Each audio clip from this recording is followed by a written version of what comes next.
এতিয়ালৈকে কিমানবাৰ তেনেকুৱা আমাৰ 3বাৰ চুৰ হ'ল এতিয়ালৈকে আৰু আমি আৰক্ষীকো এফআইআৰ দিয়া হ'ল কিন্তু এতিয়ালৈকে আমি তাৰ একো ৰিজাল্ট পোৱা নাই।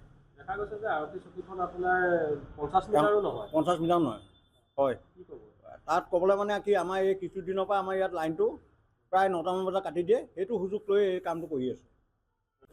হয়, অতি লজ্জিত বিষয়। যোৰহাটৰ মাছমজিয়া টাউন অঞ্চলত যিটো অঞ্চলত পুলিচৰ টহল চলি থাকে, তাত চলি থকা স্বত্তেও তৰাজান যিটো অঞ্চলত চোৰৰ আগ্ৰাসনে আমাৰ অঞ্চলটো চাঞ্চল্যকৰ সৃষ্টি কৰিছে।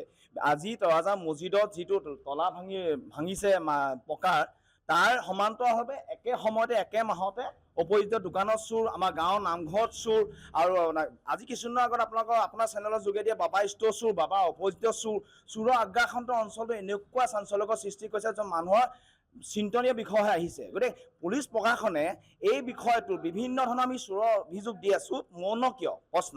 প্ৰশাসনে যদি টহল দি থকা অৱস্থাও চোৰৰ আগ্ৰাসনে অঞ্চলটো বহুত চিন্তানীয় বিষয় পেলাইছে। গতিকে এই যদি চোৰৰ গাঁৱৰ আমাৰ প্ৰশ্ন আহিছে, যদি চোৰক আমি কৰায়ত্ব কৰোঁ তেতিয়া চোৰৰ ব্যৱস্থাটো কিন্তু আমি প্ৰশাসনলৈ নাহে, তেতিয়া চোৰক আমি সেই মুহূৰ্তত কিন্তু আমি চোৰক আক্ৰমণ কৰিবলৈ বাধ্য হ'ম। ইয়াৰ দায়ী কোন হ'ব? গতিকে যোৰহাটৰ এই অঞ্চলত যি চোৰৰ আগ্ৰাসনৰ মানুহৰ চিন্তানীয় বিষয় আহিছে।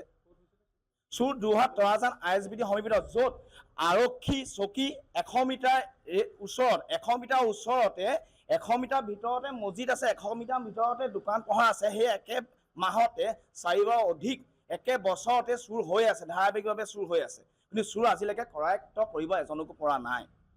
কিমান টকা চুৰ কৰিলে?